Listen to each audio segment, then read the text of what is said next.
Newton ایک گاؤں میں جاتا ہے اور وہاں کا چودھری نیوٹن کو اپنی حویلی پر دعوت پہ بلاتا ہے۔ نیوٹن اپنی بھگی نکالتا ہے اور سفر پہ روانہ ہو جاتا ہے۔ نیوٹن کے اس سفر میں ہم نیوٹن کا سیکنڈ لا آف موشن پڑھیں گے۔ سعد ایک شرارتی بچہ ہے جسے نیوٹن بالکل پسند نہیں۔ وہ اس کو تنگ کرنے کے لیے پہاڑ سے ایک بڑا پتھر اس کے راستے میں پھینکنے کی کوشش کرتا ہے۔ اسی کوشش میں وہ پتھر کے ساتھ ساتھ خود بھی پھسل کر نیچے گر جاتا ہے۔ نیوٹن اپنے راستے بند دیکھ کر پتھر کو ہٹانے کی کوشش کرتا ہے اور اس پر فورس لگاتا ہے، لیکن اس میں بہت تھوڑی سی ایکسلریشن پیدا ہوتی ہے۔ یہ دیکھ کر نیوٹن کا گھوڑا اس پر ہنسنا شروع کر دیتا ہے۔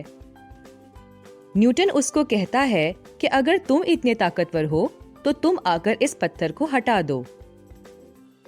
گھوڑا پتھر پہ نیوٹن سے کافی زیادہ فورس لگاتا ہے، جس کے نتیجے میں پتھر تھوڑا دور چلا جاتا ہے اور اس میں کافی زیادہ ایکسلریشن پیدا ہو جاتی ہے۔ نیوٹن نے کم فورس لگائی، جس کی وجہ سے کم ایکسلریشن پیدا ہوئی، جبکہ گھوڑے نے زیادہ فورس لگائی، جس کی وجہ سے زیادہ ایکسلریشن پیدا ہوئی۔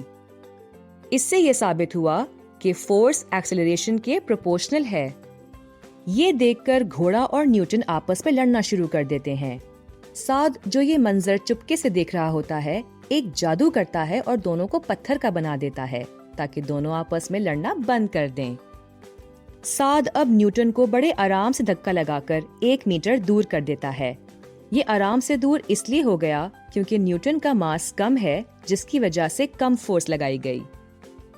دوسری طرف جب گھوڑے کو 1 میٹر دور کرنے کی باری آئی تو کافی زیادہ فورس لگانی پڑی۔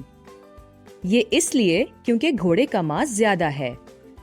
اس سے ہمیں یہ معلوم ہوا کہ فورس ماس کے اوپر بھی منحصر کرتی ہے۔ اب اگر ہم ان دونوں کانسیپٹس کو ملا دیں تو ہمیں یہ پتہ چلتا ہے کہ فورس، ایکسلریشن اور ماس دونوں کے پروپورشنل ہے۔ یہی نیوٹن کا سیکنڈ لا ہے۔